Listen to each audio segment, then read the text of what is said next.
अगर पहली कैबिनेट कहीं की है तो इसी जबलपुर की धरती पे करके रानी माँ के प्रति हमने अपना कृतज्ञता ज्ञापित की। इनका जीवन चरित्र पूरे देश तो क्या दुनिया के सामने पहुंचाने की जरूरत है। मुझे इस बात की प्रसन्नता है, हमारी सरकार ने तय किया है कि रानी दुर्गावती का ये चरित्र हम दुनिया के सामने ले जाएंगे अपने सभी प्रकार के यत्नों से। एक ऐसी साम्राज्ञी, ऐसी वीरांगना जो अपने बलबूते पर न केवल युद्ध जीतने का हिम्मत रखती है बल्कि अपने सुशासन के सभी मापदंड पूरे करती है। मैं तो इस बात का भी स्मरण में कराना चाहता हूं कि कालंजर का वो अपराजय किला जहां से रानी दुर्गावती का संबंध था वो कभी कोई जीत नहीं पाया। 52 युद्ध महारानी दुर्गावती ने जीते हैं, 52 युद्ध लड़ी हैं केवल 16 साल के शासन में।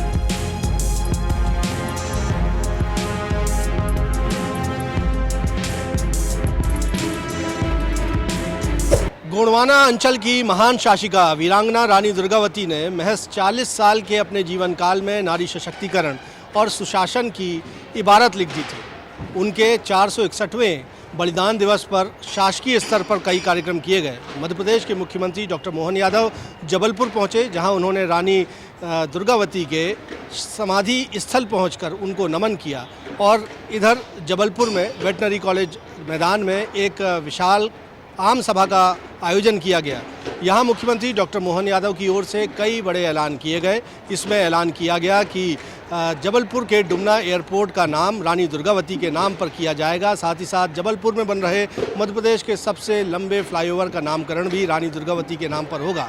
साथ ही साथ जबलपुर से मंडला के बीच में एक बड़ा स्टेडियम बनाने का ऐलान किया गया है। पाठ्यक्रम में रानी दुर्गावती की शौर्य गाथा को शामिल करने का ऐलान किया गया है। क्या कुछ ऐलान इस बलिदान दिवस कार्यक्रम पे हुए, आइए आपको दिखाते हैं, सुनाते हैं कि मध्य प्रदेश के मुख्यमंत्री डॉक्टर मोहन यादव ने इस आम सभा में क्या कहा। हमने जन्म शताब्दी को मान सम्मान देने के लिए अगर पहली कैबिनेट कहीं की है तो इसी जबलपुर की धरती पे करके रानी माँ के प्रति हमने अपना कृतज्ञता ज्ञापित की। अपना उनका प्रति जो सम्मान है, काल के प्रवाह में सही कहा पूर्व वक्ताओं ने कि अंग्रेजों के बताए मार्ग पे चल करके तत्कालीन बाद की सरकारों ने भी इतना उज्जवल इतिहास रानी दुर्गावती का, जिनके अपने नेतृत्व में 52 युद्ध लड़े, ये वही उदाहरण हमारे सामने है। गढ़मंडला बहुत अलग प्रकार का वनांचल का गढ़ है, लेकिन एक ऐसी साम्राज्ञी, ऐसी वीरांगना जो अपने बलबूते पर न केवल युद्ध जीतने का हिम्मत रखती है बल्कि अपने सुशासन के सभी मापदंड पूरे करती है।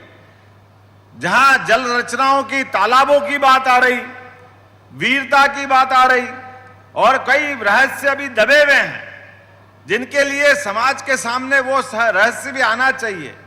उस हमारी सरकार ने तय किया है कि रानी दुर्गावती का ये चरित्र हम दुनिया के सामने ले जाएंगे अपने सभी प्रकार के यत्नों से।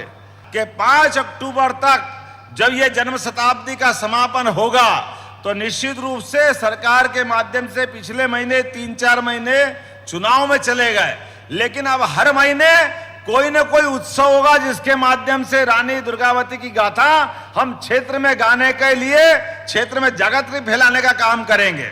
मैं इस बात के लिए भी प्रसन्नता व्यक्त करता हूं कि विभाग ने कम समय में बहुत अच्छा प्रबंधन किया है, लेकिन हमारे अपने बहुत सारे ऐसे किले, बहुत सारी रचनाएं जहां अभी जीर्णोद्धार होना बाकी है। रानी के अपने जीवन के वो प्रसंग समाज के सामने लाने की आवश्यकता है। ऐसे प्रत्येक प्रसंग को हमको सबके सामने लाने की जरूरत है। माननीय प्रहलाद पटेल जी ने कहा कि शेरशाह सूरी के समय का युद्ध, आप बताइए, वो ग्रांड ट्रंक योजना रोड उनके नाम से जाना जाता है, लेकिन शेरशाह सूरी ने भी अगर रानी दुर्गावती के यहाँ आकर के घुटने टेके, इससे बड़ा गर्व की क्या बात होगी। अभिनंदन करें रानी दुर्गावती को। रानी दुर्गावती के प्रसंग कौन सा नाम छूटता है। वो बाज बहादुर जो मालवा का सुल्तान होकर अलग अलग प्रकार से दुनिया में घूमता था, लेकिन बाज बहादुर के भी दांत खट्टे किए। अकबर महान पता नहीं कितने प्रकार से जानते थे, लेकिन अकबर की सेना को एक बार नहीं 3 बार धूल चटाने का काम अगर किसी ने किया है तो रानी दुर्गावती ने किया। ये हमारे लिए गौरवशाली पक्ष समाज के सामने लाने की जरूरत है। और एक बार नहीं, 2 बार नहीं, कितने प्रकार से अपने सेवकों का भी कैसा ध्यान रखते हैं कि सहयोगी के नाम पे आधार ताल, सहेली के नाम पर चेरी ताल, जल रचनाओं की रचना, पुरस्कार के प्रकार, जीवन के प्रत्येक क्षेत्र में नवीन और नवाचार करने का भी रिकॉर्ड किसी ने बनाया है तो रानी दुर्गावती के माध्यम से बना है। ऐसी महारानी को स्मरण करते हुए जो रानी मां के रूप में पूरे क्षेत्र में पूजी जाती है, मेरी अपनी ओर से उनके पुण्य स्मरण को याद करते हुए सरकार की ओर से आदरांजलि व्यक्त करता हूं। और इसी के साथ साथ कमजोर वर्ग के लिए हमारी सरकार जो काम कर रही है, हमारी सरकार के माध्यम से लगातार, जैसे मैंने कहा कि रानी दुर्गावती के नाम से 5 लाख का पुरस्कार हमने घोषित किया है, जिनके माध्यम से उनके विविध पक्षों को सामने लाएंगे। और आपने कहा हमारा एयरपोर्ट जबलपुर वाला गढ़ और मंडला दोनों को मिला के उनका अपना गढ़ मंडला बनता था, तो गढ़ के अंदर ये रानी दुर्गावती के नाम पर स्टेडियम के लिए भारत सरकार से बहुत जल्दी मंजूरी दिलाने का काम भी हमारे द्वारा किया जाएगा, जिसके कारण से ये अंतर्राष्ट्रीय एयरपोर्ट रानी दुर्गावती के नाम से जाना जाए। और आपने कहा कि एक ब्रिज जो बहुत अच्छा बना शहर के लिए, मदन महल तो उनका अपना महल था, उनका स्मरण वहीं से हम 1 मिनट में कर लेते हैं। तो मैं मान के चलता हूं कि यही से घोषणा करता हूं, ये ब्रिज के नामकरण की घोषणा रानी दुर्गावती पे नाम पे करने की घोषणा करते हैं। यहाँ के विधायकों ने 2-1 तालाब बताए, गड़ा तालाब और कौन सा तालाब है ना, तो अभी हमारा अपना अभियान चल रहा है 30 जून तक, और उस 30 जून के अभियान में भी इन तालाबों के ऊपर भी हमारी सरकार काम करेगी। अभिलाष चिंता मत करो, सरकार साथ रहेगी। मड़ा ताल, हनुमान ताल, जो भी आप कहोगे, क्योंकि ये ताल नहीं है, ये जिंदगी है।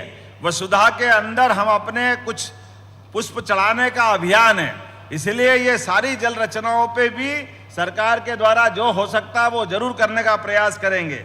आज के इस अवसर पर 15-16 साल का समय बहुत थोड़ा होता है, लेकिन थोड़े समय में भी अद्भुत राज्य किया जिनने। वास्तव में वो चंदेलो की बेटी, गोंडवाने की रानी चंडी थी, रणचंडी थी, दुर्गावती भवानी थी। उनके चरणों में प्रणाम करते हुए अपनी बात समाप्त करता।